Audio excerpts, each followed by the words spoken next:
My husband and I have been married for 4 years and together for 6, and this is the very first huge argument we've ever had. I, F24, am currently 33 weeks pregnant with his, M31, baby.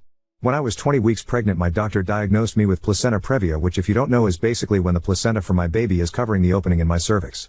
They told me it would likely move as my baby grew, but it never did. So I am scheduled for a C-section in just 3 weeks. At 20 weeks I was put on very light restrictions, but at 30 I got put on heavier restrictions, like no running, no lifting or climbing, no standing for longer than 3 hours at a time, and most importantly no sex and no vaginal exams. Because my doctor told me that we want absolutely nothing to potentially make me bleed, which could lead to preterm birth. So I have been doing this all for 3 weeks, but it has been driving my husband fucking insane. Every single day he bothers me for sex. Every single day. Every single day I tell him I can't, and remind him of the restrictions. I don't even want to have sex anyway, my tummy is so big and I am always exhausted. He doesn't really like those answers. Finally he came to me and started going on about how doctors sometimes dramatize things for the sake of their careers and more money. He said they push for C-sections. I was like, okay, whatever, but I know that I have this condition. Obviously I'm going to follow the rules. He didn't take the answer and we ended up having sex.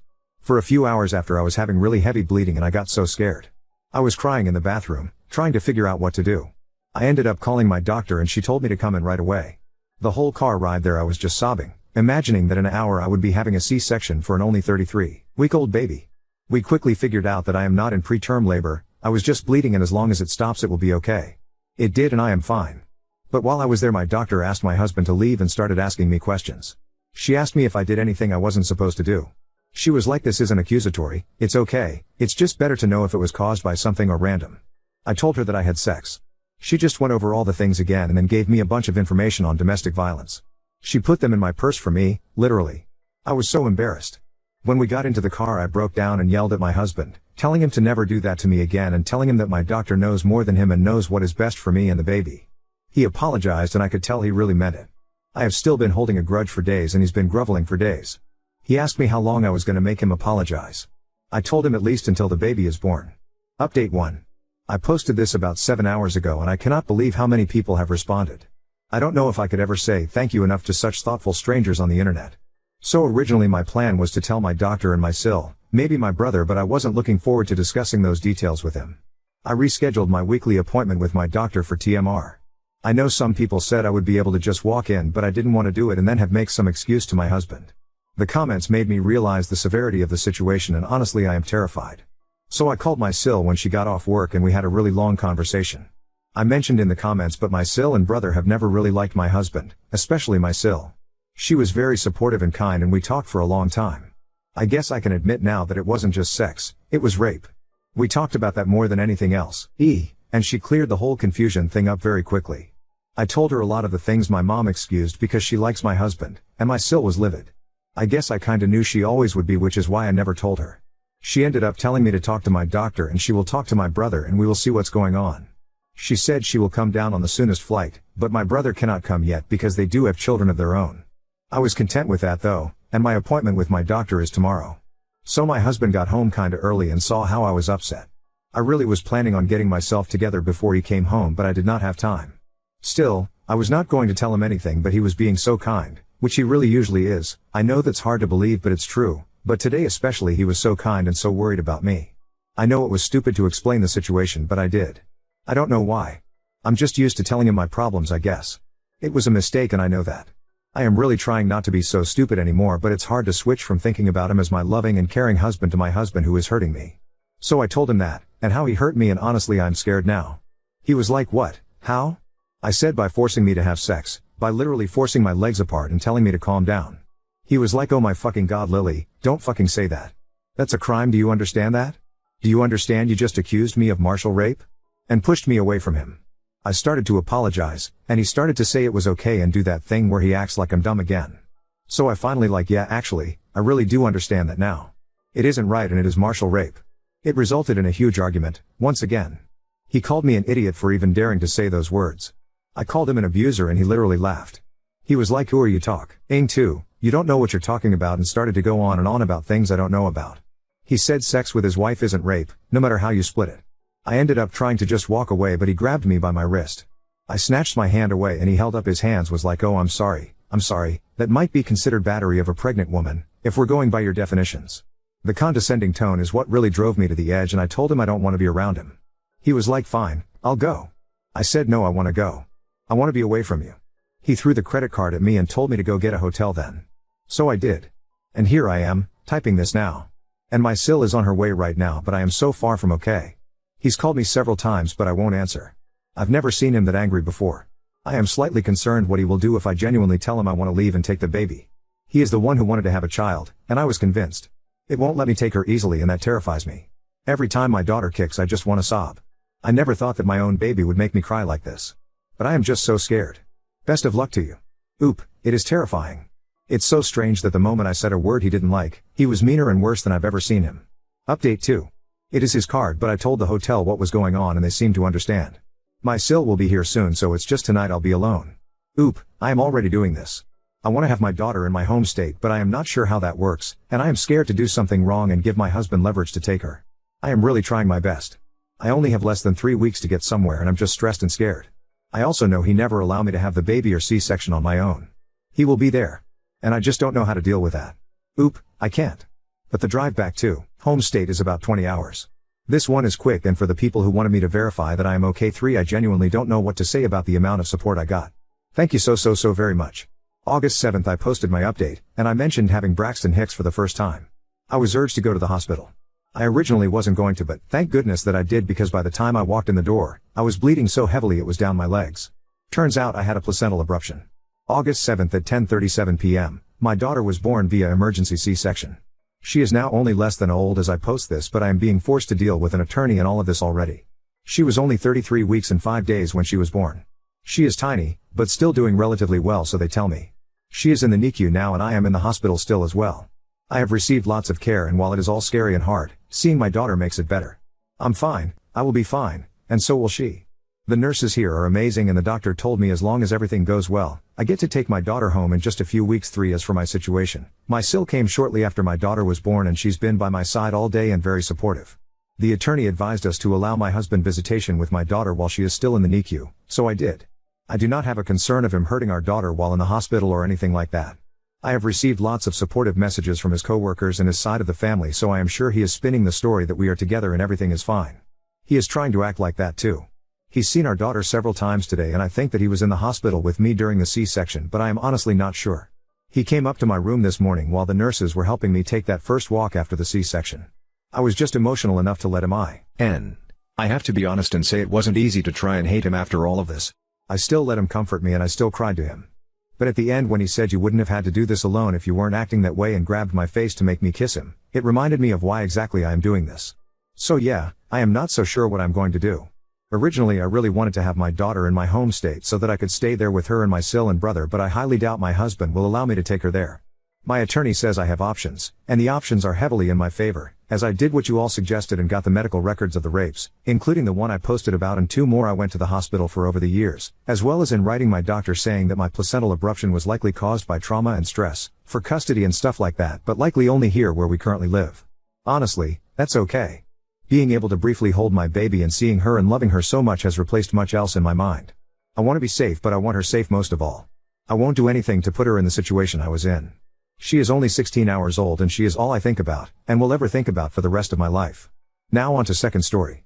Nursing student accused of ABSI due to constant bruises. Classmate tries to help by repeatedly calling the police. University intervenes. I, 19 male, am in a nursing program. We do a lot of physical exams on each other to practice, which involves wearing shorts and tanks. It's important to mention I am permanently blind in one eye, am constantly running into walls, doors, railings, plants, people, animals, everything. As you can guess, I'm covered in bruise 90% of the time, on my blind side. In the course one day we were talking about signs of abuse and the teacher said constant bruising. I raised my hand and added that it's important to talk to the patient if they're an adult, before calling the police, as it could be something else.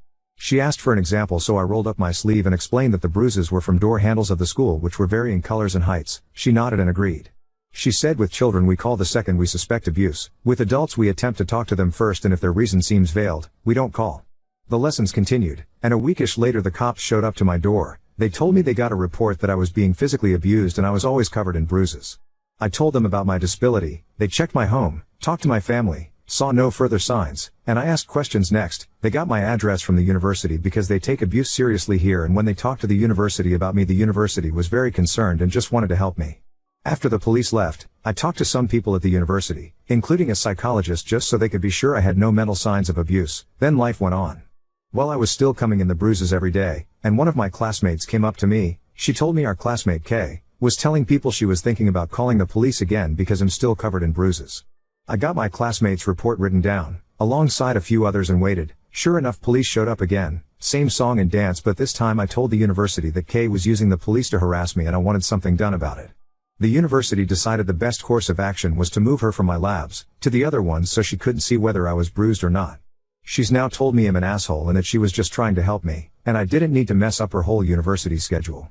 So Reddit, Ida edit, my posts were shared to r/AmothyAngel, so maybe deleting my account if or when I get harassed, as every post I've seen on there usually seems to end in the oop being harassed, and honestly done with getting harassed by people I either don't know or barely know, so just warning y'all in case I do end up erasing everything. Edit to add, I am in fact a victim of past abuse, so to the people at r/AmothyAngel already sending my harassment, I'm so sorry that a victim of abuse was struggling to figure out if they went too far or did what was necessary when I still haven't gotten my actual abuser arrested and just moved away from him because I felt bad telling people he was a jerk to me because he donated to charity and helped put people through university. I'm so sorry you only see it as blatant validation and not as what it really is, a side effect of my abuse story. Update 1. I'm blind in one eye, I run into random stuff if I'm not paying enough attention. I'm covered in various bruises. Showed this during class while talking about abuse and how we have to talk to adults before calling. Girl decided to call the cops on me twice claiming I'm abused, resulting in me forced to go to counseling, talk to therapists, police, act until everyone was assured I wasn't abused. So anyways, it's been a bit since that post and I have big updates on her. I called her Kay in the other story, so let's stick with that. So anyways, I had previously gotten her removed from my labs. We still shared class not lab. I figured everything was fine now and she'd leave me alone, but I was wrong. Not only was she spreading rumors that I was abused, but she called the cops again, apparently more than once, as the other 2 times the cops said they had a report of abuse. This time they said reports. When I asked how many reports, they said that it was multiple people, so I don't know if others in class called or she had her family do so. I just don't know. They couldn't tell me who called due to privacy when it comes to reporting, to try and make sure abusers don't attack the reporters. Apparently my university had attempted to stop them when the cops spoke to them, but the cops had to check anyways, so they came after talking to the university anyways, and again we did the same song and dance. I told them I felt like someone was using the cops to harass me, and the cops took this. They said no one would show up again, and anyone that calls would now have their name taken down, and if they call after being told not to, they'd be charged with harassment. Well, that was about a week ago, and someone continued calling, tried to claim a different name, didn't realize they record phone numbers as well. So Therese, your update on Kay. She called again, and again, and again until it got her charged with harassment as well as misuse of police resources. Not certain what's gonna happen going forward or if they'll be called to testify. I'm not certain what's happening, but I haven't seen her since I was informed that she's still called, which I found out from another classmate. Update 2. So, I made my last post only 3 days ago and shit kinda went down. Now, I need to explain that quite a bit of this is secondhand, because I luckily avoided the crazies. So basically, Kay does not know where I live, knows the general town, but nothing else. I did invite one girl in our class to my house to work on a project. She was the only person other than the university that knows where I live.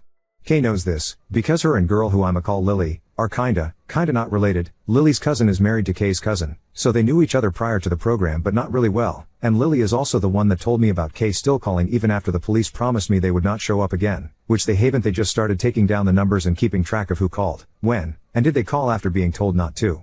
So basically, Kay knew me and Lily were paired up for the project, knew Lily came to my house, did not know where the house was, or what it looked like, just that it was in a town X kilometers away from where they were. They also knew the town name via Lily's mom, so I got warned by Lily that Kay's mom was going to try to find me to get me to drop Kay's charges. I'm not the one charging her, the police are. I have not pressed any charges despite some people saying I should get a restraining order. Lily warned me, and I hid in my house and did not leave until Lily told me that Kay's mom had returned home. Kay's mom then proceeded to harass Lily in an attempt to get Lily to give Kay's mom my address so she could knock on my door instead of driving around aimlessly hoping to spot me. Lily refused, and deleted all texts between me and her to ensure that even if Kay's mom stole her phone, and somehow got past the password, that she would never get my address. Lily then informed the university of the situation, and had proof via texts, that the university had her print off and give to them, and the police, the university security are now watching for Kay's mom's car, and Kay's mom, security is informed that if and when I'm at school they are to escort me to and from my car. My car is also to be parked near cameras, by order of the university, until the situation dies down. Luckily I'm at clinicals and not anywhere near the university. Kay was kicked out before clinicals, so has no idea which clinics the students are at, or which I'm at. Had she stayed in longer she'd have a literal list posted to the class page, about where I'm at, and where in the building I'm at. Kay's family apparently was informed by the police that any attempts to contact me would be harassment. So says Lily, can't guarantee, but yeah. I kinda don't know how to feel. The next time I have to go to the uni is for exams in like 3 weeks, so hopefully Kay's family doesn't hold on to this that long. Until then I'm safe in a building filled with security, locked doors, and places to run. The placement was also informed about this situation, and with pictures from Lily, who's at a different placement, are watching for Kay's family, and has banned them from the premise in advance.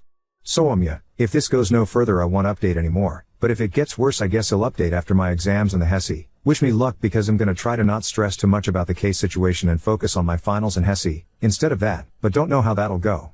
Hope y'all are enjoying my mild suffering and it entertains you if only a bit, so that some good can come from this situation I can't believe I'm in right now. So, yeah, thanks again for the words of encouragement and kindness, some of you showed me during this insanity, and wish Lily some luck as she's being bombarded by her family to give Kay's mom my address, phone number, and doing her best to hold out on this, and making sure her phone is never out of her sight on the off chance she leaves it open. Update 3. Hey, so we'll start with the good before the bad. I passed all my exams and am continuing moving through the nursing program. On to the crazy. I finished the exams a few days ago, and was called into a meeting. I was not informed what the meeting was about. I got there, it was the dean, my professors, and the head of the nursing program. I was confused and a little scared because they all looked so serious. Instantly one of my professors told me not to worry, that they don't believe the accusations but need to talk to me about it. I asked her what accusation, and she informed me they had gotten a tip that I was cheating on all my exams. At that point I just wanted to curl into a ball and cry, because in my area that's something that can get you banned from every university. Cheating on exams is instant expulsion, and it'll mean you have very little options or future, as other universities won't accept you either. I told them it wasn't true, I'd never cheat on an exam. They said that they were having IT check my account that I used to sign into the computer for suspicious activity, and that if they found it, why it'd be expelled instantly, but if they didn't, they'd take it as a false accusation, and would be contacting the police as they had an idea of who had given the tip. At that point I hadn't even considered that it might be a final attempt for Kay to ruin my life. She was the last thing on my mind because I luckily haven't had to be involved in her case. The cops have enough evidence from her repeated phone calls, and the recordings, and that she ignored the order to stop calling them about me. After less than a day I was informed by the professors they found no evidence of cheating, and they were forwarding the number of who called and the situation to the police. The police then contacted me and informed me that this was done by a relative of Kay's, not Kay herself, as apparently she's being held till trial because she's a flight risk and tried to leave the country when was out on bail waiting for her trial. The cop highly suggested, like many of you, that I get a restraining order against her family, and anyone she's friends with, and make it a crime for people to contact me on her behalf, as they can't arrest the person who called the tip on me, due to the fact that they have no evidence the person truly didn't think I cheated or something like that. They said it wasn't worth pursuing the person for harassment as it'd most likely get nowhere and make my situation worse, not better. I will now be going through with getting one, hopefully. The university is actually helping with this process as they feel responsible for me getting put in this position, and they don't allow how powerless they were to really stop any of what was happening to me, other than banning them from the property. I was told I'd never see Kay on the property again, which tells me she has been officially expelled. So yeah, this is hopefully the last update. I really don't want to update again. I didn't want to update this time because I just feel like I'm living a nightmare at this point, but people kept commenting update me.